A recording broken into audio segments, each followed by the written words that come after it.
নমস্কার বন্ধুরা, শঙ্করী কিচেনে সকলকে স্বাগত। আজ শেয়ার করব ঝুরি আলু ভাজা। ডাল ভাতের সাথে এটা খুবই ভালো লাগবে, খুবই মুচমুচে হয়েছে। আজকে রান্নার প্রধান উপকরণ হচ্ছে আলু। এখানে আমি 3টে আলু নিয়েছি, আলুর খোসাটা ছাড়িয়ে নিয়েছি। আলুর খোসা ছাড়াতেও পারেন, নাও ছাড়াতে পারেন। এবার একটা গ্রেটারের যে দিকটা মোটা অংশ সেই দিক দিয়ে আমি গ্রেট করব। আলুটাকে এরকম লম্বাভাবে ধরবো, তাহলে যে ঝুরি আলু ভাজার যে আলুটা সেটা কিন্তু একটু লম্বা লম্বা হয়ে পড়বে। আর আলুর সাইজ যত বড় হবে তত এই যে ঝুরি আলু ভাজা সেটাও কিন্তু তত ভালো হবে।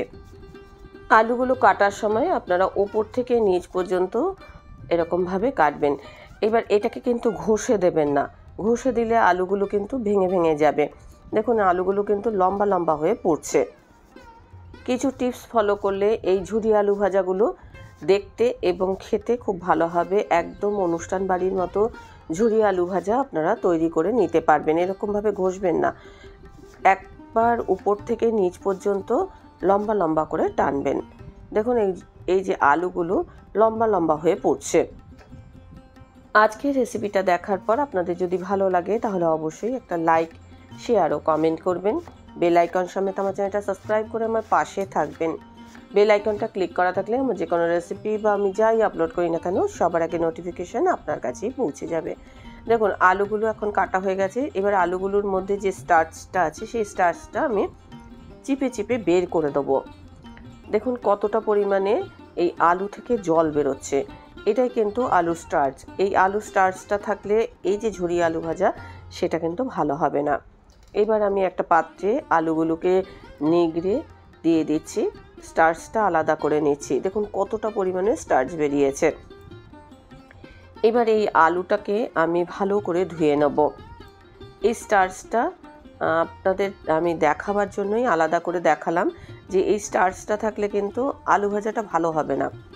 এবার ভালো করে জল দিয়ে আমি একবার না অনেকবার ধুয়ে নেব, যতক্ষণ না এই যে আলুর স্টার্চটা বেরিয়ে যাচ্ছে আর যতক্ষণ না জলটা সাদা হয়ে যাচ্ছে, একদম স্বচ্ছ হচ্ছে, ততক্ষণ পর্যন্ত আমি এই জলটাকে পাল্টে পাল্টে আলুগুলো ধুয়ে নেব। আর দেখুন আমি প্রথমবার যে ধুচ্ছি আলুর যে জলের কালারটা, সেই কালারটা আর একদম শেষে আপনাদের দেখাবো যে জলের কালারটা কীরকম হয়েছে। এখন এই যে জলের কালারটা দেখে বুঝতেই পারছেন এর মধ্যে কতটা স্টার্চ আছে। এই যে আলুটা আমি নিগড়ে আলাদা করে নিলাম, এটাকে কিন্তু আমি আবারও ধুয়ে নেব। একবার বা দুবার ধুলে কিন্তু এটা হবে না, এটা ধুতে 2-3 বার লাগবে। দেখুন জলের কালারটা এখন কীরকম রয়েছে। এই জলটাকে আমি চেঞ্জ করে আবার ফ্রেশ জল নেব। আবার ফ্রেশ জলে আমি আলুটাকে ধুয়ে নেব। এই ঝুরি আলু ভাজা আর ডাল হলে আর কিছুই লাগে না। দেখবেন অনুষ্ঠান বাড়িতে আপনারা যখন ঝুরি আলু ভাজাগুলো দেয় তখন কিন্তু সেটা দিয়েই অনেকটা ভাত খাওয়া হয়ে যায়। আর এই যে ঝুরি আলু ভাজা এটা কিন্তু আপনারা স্টোর করেও রাখতে পারবেন, বেশ কিছুদিন এটা স্টোর করে রাখা যাবে। দ্বিতীয়বার যখন আমি আলুটা ধুলাম তখনও কিন্তু দেখুন জলটা স্বচ্ছ হয়নি। যতক্ষণ না স্বচ্ছ হবে জলটা ততক্ষণ পর্যন্ত এই আলুগুলোকে বারে বারে ধুতে হবে। এই কাজটা যদি ঠিকঠাক মতো না হয় তাহলে ঝুরি আলু ভাজাগুলো কিন্তু খেতে ঠিক অনুষ্ঠান বাড়ির মতো মনে হবে না। দেখুন এখন কিন্তু জলটা অনেকটাই স্বচ্ছ মনে হচ্ছে, তাও আমি আরও একবার এটাকে ধুয়ে নেব। এই আলুটা আমি মোট 4 বার ধুয়েছি। এবার আমি একটা পরিষ্কার সাদা সুতির কাপড় নিয়েছি, তার মধ্যে ধুয়ে রাখা আলুটা দিয়ে দিলাম। এই আলুর জলটা আমি খুব ভালো করে নিগড়ে নেব। যখন আমরা হাতে মুঠো করে করে জলটা নিগড়ে নিচ্ছিলাম তাতে কিন্তু অনেকটা পরিমাণে জল থেকে যাচ্ছিল। আর এরকম কাপড়ের মধ্যে যদি আমরা নিয়ে নিগড়ে নিই তাহলে কিন্তু জলটা খুব ভালোভাবে আমরা নিগড়াতে পারবো। সেই কারণে আমি এরকম সুতির পাতলা কাপড় নিয়েছি। আর এই দেখুন ঘুরিয়ে ঘুরিয়ে যে জলটা আছে সেই জলটা কিন্তু আমি একদম যতটা সম্ভব বের করে দিয়েছি। এবার আমি একটা পাত্রের মধ্যে এটা নিয়ে নিলাম আর এই যে আলুটাকে একটুখানি ছাড়িয়ে নিলাম। দেখুন এখন একদম মনে হচ্ছে যেন ঝরঝরে মতো লাগছে। এবার আমি রান্না প্রসেসিংয়ে যাব।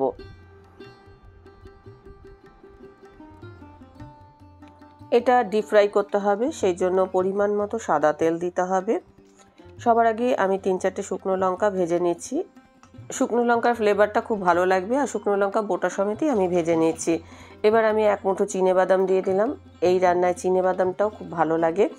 শুকনো লঙ্কা চিনেবাদাম আমি একসঙ্গে ভেজে নিচ্ছি। চিনেবাদামগুলো যতক্ষণ না খুব ভালো করে ভাজা হবে, একটু ফাটা ফাটা মতো হয়ে আসবে, ততক্ষণ পর্যন্ত চিনেবাদামটাকে ভেজে নিতে হবে। আর চিনেবাদামটা আলু ভাজার সাথে যখন মুখে পড়বে তখন খেতে ভালো লাগবে। দেখুন চিনেবাদামগুলো এখন ভাজা হয়ে গেছে। আমি এখন একটা পাত্রে টিস্যু পেপার দিয়ে নিয়েছি, তার মধ্যে আমি চিনেবাদাম শুকনো লঙ্কাগুলো তুলে রেখে দিচ্ছি। এই যে এক্সট্রা তেলটা এই ন্যাপকিনটা শুষে নেবে। চিনেবাদামগুলো তেলের থেকে তুলে নেওয়ার পর আমি অল্প অল্প করে আলুগুলো ছাড়বো।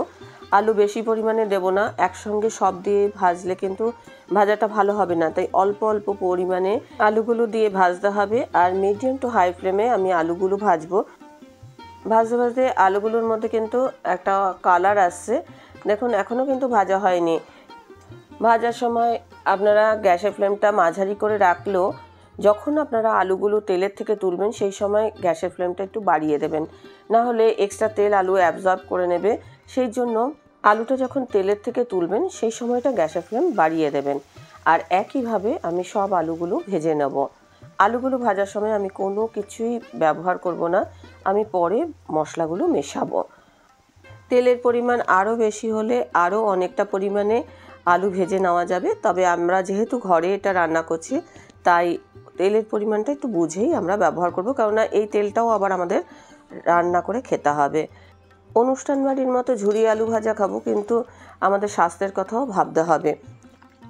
সবশেষে আমি একটা কারি পাতা এর মধ্যে ভেজে নিচ্ছি। এবার দেখুন আলু ভাজাগুলো রেডি হয়ে গেছে, আমি অন্য একটা পাত্রে নিয়ে নিচ্ছি। আলুটাও খুব মুচমুচে হয়েছে, বাদাম শুকনো লঙ্কা সবই মুচমুচে হয়েছে। এবার আমি স্বাদ মতো নুন দিলাম, আর খুব অল্প পরিমাণে বিট নুন দিলাম, এগুলো স্বাদের জন্য আমরা দিচ্ছি। আর দেব চাট মশলা। এই ঝুরি আলু ভাজাটা চটপটা লাগবে। আর আমরা যদি আলু ভাজার সময় নুন দিয়ে ভাজতাম তাহলে কিন্তু আলুগুলো নরম হয়ে যেত, সেই জন্য আমরা যখন আলু ভাজাটা করব সেই সময় কিন্তু নুন দিয়ে ভাজবো না, আমরা পরে কিন্তু নুন দিয়ে ভাজবো। আলুগুলো কিন্তু খুব মুচমুচে হয়েছে, দেখুন একদম ধরলেই হাতের সাহায্যে একটুখানি আমি চাপ দিলাম, গুঁড়ো গুঁড়ো হয়ে গেছে। আমি এর মধ্যে কারি পাতাটাও মিশিয়ে দিলাম। অনেকে কারি পাতা খেতে পছন্দ করেন, আবার অনেকে পছন্দ করেন না। যারা কারি পাতা খেতে পছন্দ করেন তারা আলু ভাজার মধ্যে কারি পাতাটাও মেশাবেন, আর যারা পছন্দ করেন না তারা আলু ভাজাটাতে কারি পাতাটাকে স্কিপ করবেন। রেডি হয়ে গেল একদম অনুষ্ঠান বাড়ির মতো ঝুরঝুরে মুচমুচে ঝুরি আলু ভাজা। রেসিপিটা ভালো লাগলে অবশ্যই একটা লাইক দেবেন, প্রচুর প্রচুর শেয়ার করবেন। আমার চ্যানেলটা ভালো লাগলে অবশ্যই সাবস্ক্রাইব করে নেবেন। আজকের রেসিপি এই পর্যন্ত, দেখা হবে নতুন কোনো রেসিপি নিয়ে নতুন কোনো এপিসোডে। এতক্ষণ আমার সঙ্গে থাকার জন্য অনেক অনেক ধন্যবাদ।